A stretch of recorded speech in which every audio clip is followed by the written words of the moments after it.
Now that you've been introduced to the concepts of both mechanical and chemical digestion, it's time to look at how both of these processes are used in the first location of the digestive system, which is, of course, where food enters the digestive system, of course, being your mouth. Although the technical scientific term for the mouth is what we call the oral cavity, which literally translates to mouth hole. So oral is an adjective that refers to the mouth, and cavity is just the scientific word for hole. So let's take a look at how the mouth uses both mechanical and chemical digestion to begin breaking down your food.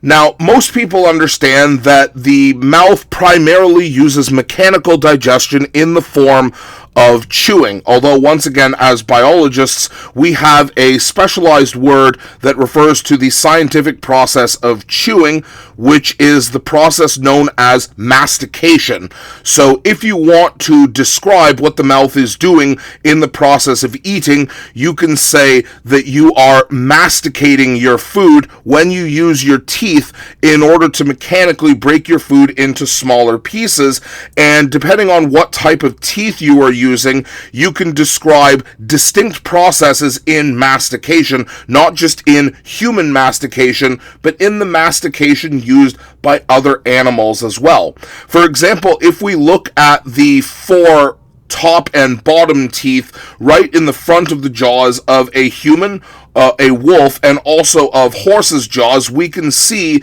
that these straight-edged, sharp cutting teeth that are found in the front of the jaws, what we call the incisors, are present in pretty much every animal jaw because most animals require this specific teeth for cutting food into smaller pieces. However, the farther back we go, the more distinct the teeth patterns, what we call an animal's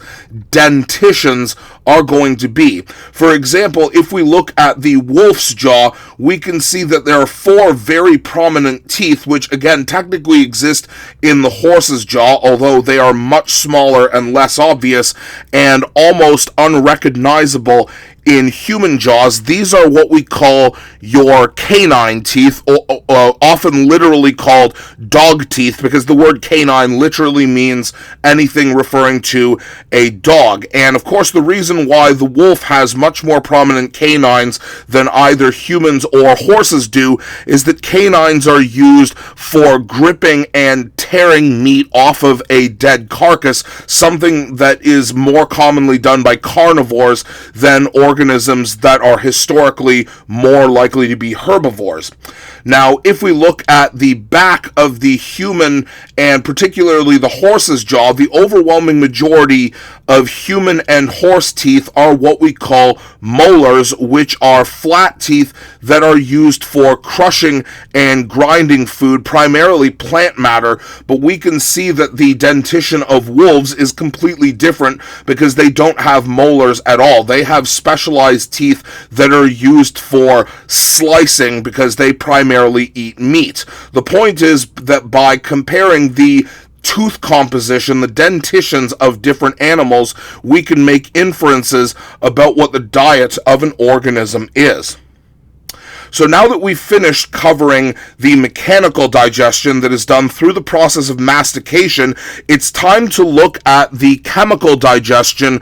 which again usually refers to digestive enzymes that are produced within a specific location. In this case, these enzymes are part of your saliva and are produced by glands that are found at the back and the underside of your mouth, what we call your salivary glands.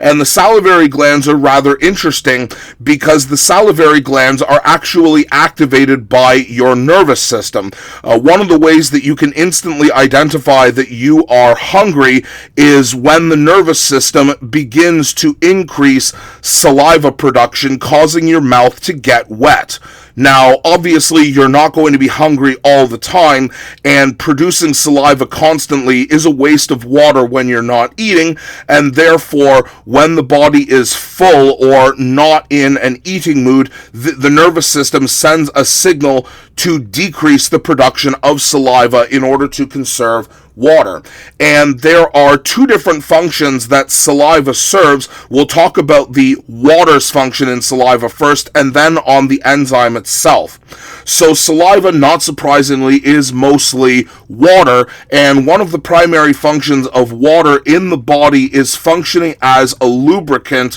which is simply to get your food wet. And there's a very obvious reason why. If you've ever tried swallowing dry food, it is quite painful to do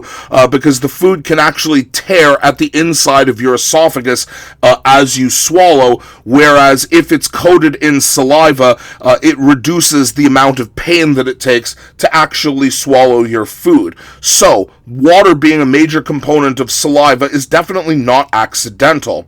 Which brings us to the actual chemical digestion that is done by the primary enzyme component of saliva, which is an enzyme that we call amylase, or more specifically, salivary amylase, because this is a component of your saliva. And salivary amylase is an enzyme that breaks down polysaccharides or carbohydrate polymers such as starch primarily, and you can actually feel this by taking an example of food that is rich in starch like a cracker or bread or rice and have it sit in your mouth, and eventually you will feel that starch-based food disappear because the amylase in your saliva is actually breaking it down. And again, it works the same way that every hydrolysis-based enzyme does, by adding water in between the bonds that hold two sugar monomers together and causing that bond to break, creating separate sugar molecules that can then be transported and absorbed by your cells more easily.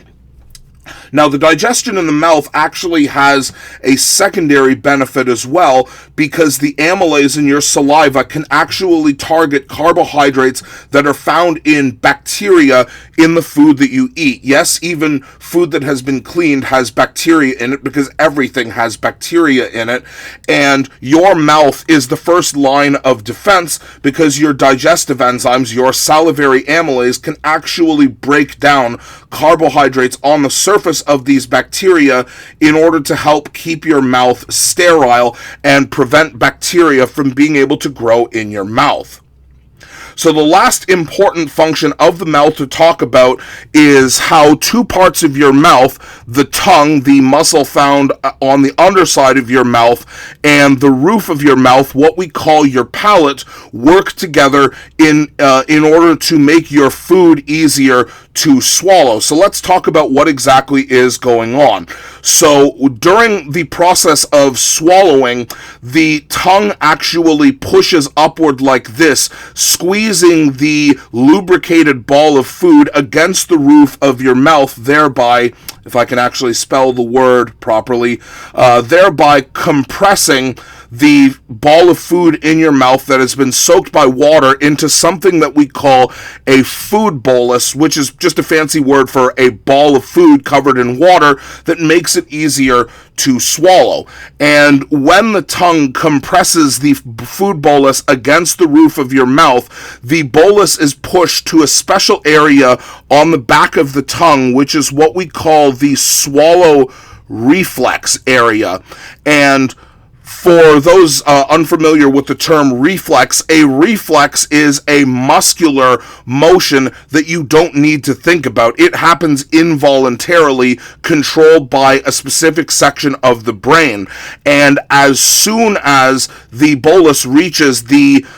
swallow reflex area, this actually triggers a series of muscular movements that result in swallowing. So the way that this works is that nerves in the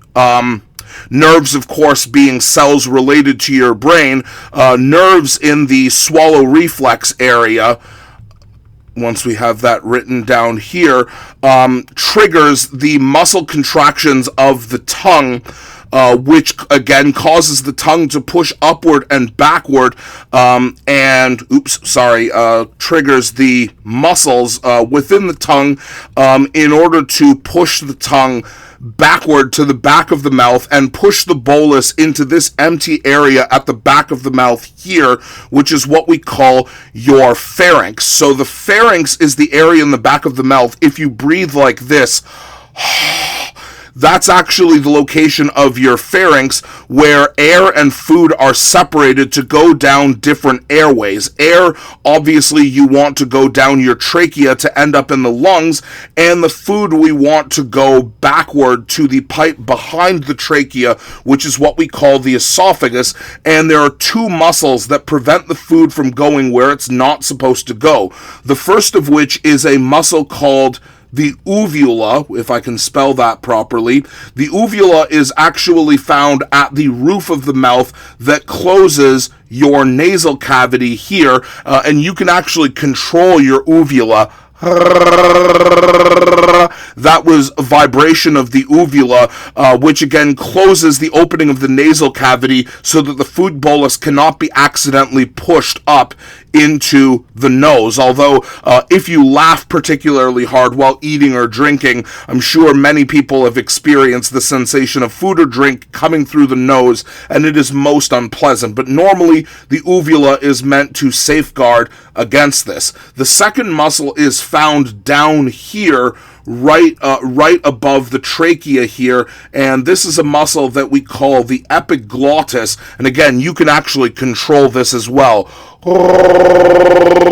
For anybody that can gargle water when brushing your teeth, you are actually vibrating your epiglottis, which is this muscle here, which again is meant to close the trachea, the passageway to the lungs, in order to prevent food from going down there, because if food went there, you would literally choke to death.